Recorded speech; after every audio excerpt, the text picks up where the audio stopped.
우리에게 주신 말씀 구약성경 다니엘 7장 15절부터 28절까지의 말씀입니다. 나 다니엘이 중심에 근심하며 내 머릿속에 환상이 나를 번민하게 한지라.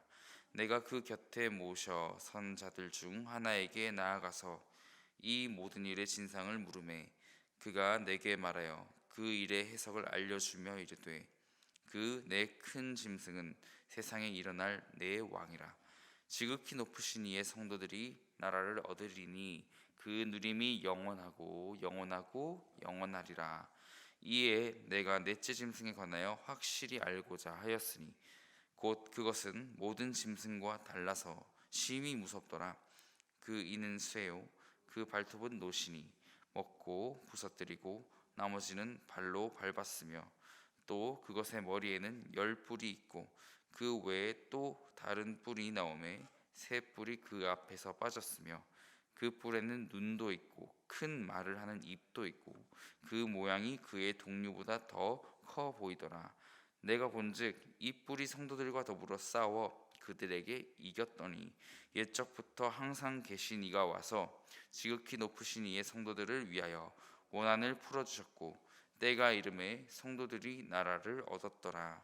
모신 자가 이처럼 이르되 넷째 짐승은 곧 땅의 넷째 나라인데 이는 다른 나라들과는 달라서 온 천하를 삼키고 밟아 부서뜨릴 것이며 그 열풀은 그 나라에서 일어날 열 왕이요 그 후에 또 하나가 일어나리니 그는 먼저 있던 자들과 다르고 또 새 왕을 복종시킬 것이며 그가 장차 지극히 높으신 이를 말로 대적하며 또 지극히 높으신 이의 성도를 괴롭게 할 것이며 그가 또 때와 법을 고치고자 할 것이며 성도들은 그의 손에 붙임받아 한 때와 두 때와 반 때를 지내리라. 그러나 심판이 시작되면 그는 권세를 빼앗기고 완전히 멸망할 것이요 나라와 권세와 온 천하 나라들의 위세가 지극히 높으신 이의 거룩한 백성에게 붙임받으리니 그의 나라는 영원한 나라이라. 모든 권세 있는 자들이 다 그를 섬기며 복종하리라. 그 말이 이에 그친지라. 나 다니엘은 중심에 번민하였으며 내 얼굴빛이 변하였으나 내가 이 일을 마음에 간직하였느니라. 아멘. 네, 오늘 본문 말씀은 내 짐승의 환상에 대하여서 천사가 다니엘에게 그 의미를 말해주고 있는데요.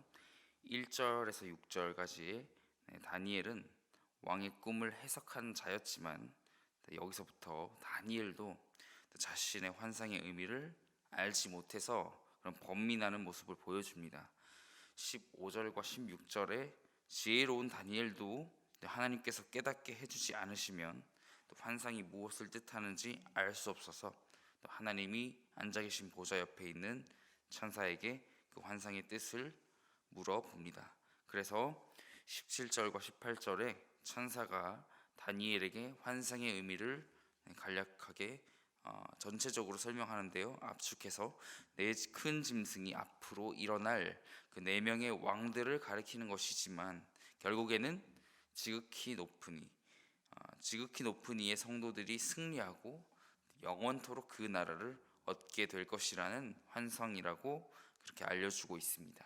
그러자 다니엘은 특히 이 네 번째 짐승에 대해서 궁금해합니다. 그 이유는 네 번째 짐승은 다른 세 짐승과 다르게 심히 무섭고 뒷모습도 더 기이했기 때문입니다. 다니엘은 이 네 번째 짐승과 관련해서 본 것을 19절에서 22절까지 이렇게 말하고 있는데 이 짐승은 철로 된 이와 또 노수로 된 발톱과 10개의 뿔과 그리고 하나님을 모독하는 큰 말을 하는 입을 가졌습니다. 무엇보다 다른 짐승보다 훨씬 더 강하게 보였기에 다니엘이 특히나 이렇게 주목을 하면서 보았던 것이죠, 이 환상을. 그리고 다니엘은 이 네 번째 짐승이 성도들과 전쟁을 벌여야 했겠지만 옛적부터 항상 함께 계시니, 즉 하나님께서 오셔서 이 성도들의 원한을 풀어주시고 때가 이름에 성도들이 그 나라를 얻는 것을 보게 되었습니다. 그러자 천사는 23절에서 27절 말씀에 그것을 이렇게 해석해 줍니다. 넷째 짐승으로 상징되는 넷째 나라는 이전의 나라보다 훨씬 더 막강해서 모든 나라를 삼키고 밟고 부서뜨릴 것이라고 말합니다. 넷째 나라는 10개의 나라들로 이어지게 되면서 나중에 생겨난 한 나라가 특출할 것이고, 이전에 있던 10나라 가운데 3나라를 정복할 것이라 말합니다. 무엇보다 이 뿔로 상징되는 나중에 생긴 나라는 지극히 높으시니, 즉 하나님을 대적하고 그의 성도들을 괴롭힐 것이라 말하는 것이죠. 그러나 이 나라의 횡포는 영원하지 않다고 말합니다.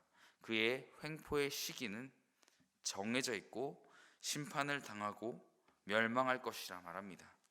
여기서 심판까지의 기간을 한때, 두때, 반때라고 말하는데요. 때라는 것은 1년을 가리키는 것이고, 그냥 수학적으로 계산하면 3년 6개월로 계산할 수 있지만, 이것은 3년 6개월이라는 정확한 이런 시간을 말하는 것은 아닙니다.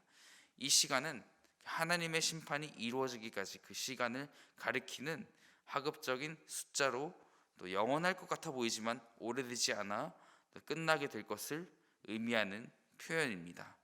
악한 세상이 이 세상의 권세를 잡고 성도를 박해하고 괴롭히는 것이 영원할 것 같지만, 어느 날 갑자기 하나님의 개입과 심판으로 끝나고 또 심판당할 것이라는 의미입니다. 여기서 우리는 오늘 본문의 환상과 그 해석이 포로로 끌려와서 세상 나라의 왕의 통치 아래 살아가며 세상 나라 왕을 섬겨야 하는 이스라엘 백성과 다니엘에게 어떤 의미로 다가왔을지 이렇게 생각해 보기를 원합니다. 다니엘을 비롯한 많은 이스라엘 백성들은 어려서부터 끌려와서 또 오랜 시간을 포로로 살아야 했고, 시간이 흐를수록 어떻습니까? 그들은 점점 체념하고 절망하게 되었을 것입니다.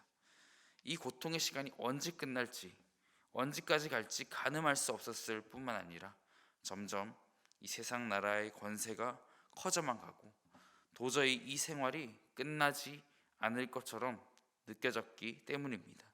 하지만 오늘 본문 가운데 이 본문을 보게 될 때 지금 성도들이 핍박을 당하고 고통의 시간을 보내고 있지만 반드시 옛적부터 계시니, 즉 하나님이 이 악한 세상을 심판할 것이고, 이 악한 세상이 위력을 떨칠 수 있는 기간은 한때, 두때, 반때로 제한되어 있다는 것을 강조하고 있습니다. 그래서 다니엘이 본 환상은 그런 이스라엘 백성들에게 최후 승리에 대한 확신과 영원한 하나님 나라에 대한 소망을 갖게 해 주었을 것입니다. 사랑하는 성도 여러분, 우리도 마찬가지입니다. 비록 세상 나라들이 온갖 권세를 부리며 성도들에게 잔인하고 포악하게 할지라도 그 핍박과 횡포는 영원하지 않습니다. 모든 일은 하나님이 정하신 때 안에서 이루어질 뿐입니다. 하나님이 정하신 때가 지나고 심판이 시작되면 세상 나라들은 권세를 빼앗기고 멸망하게 될 것입니다. 그러므로 오늘 우리에게 어떠한 고난이 있을지라도 이 또한 반드시 지나가며 지금 당장은 우리가 패한 것 같아도 우리에게 최종적 승리가 약속되어 있다는 사실을 기억하며 또 믿음을 잃지 말아야 합니다. 그러므로 오늘 말씀을 보시면서도 오늘도 하나님의 때를 소망하며 짐승의 때를 믿음으로 이겨내는 우리 구리지구촌교회 사랑하는 성도 여러분이 되시기를 바라여서 오늘 말씀을 전해드렸습니다. 함께 기도하시겠습니다.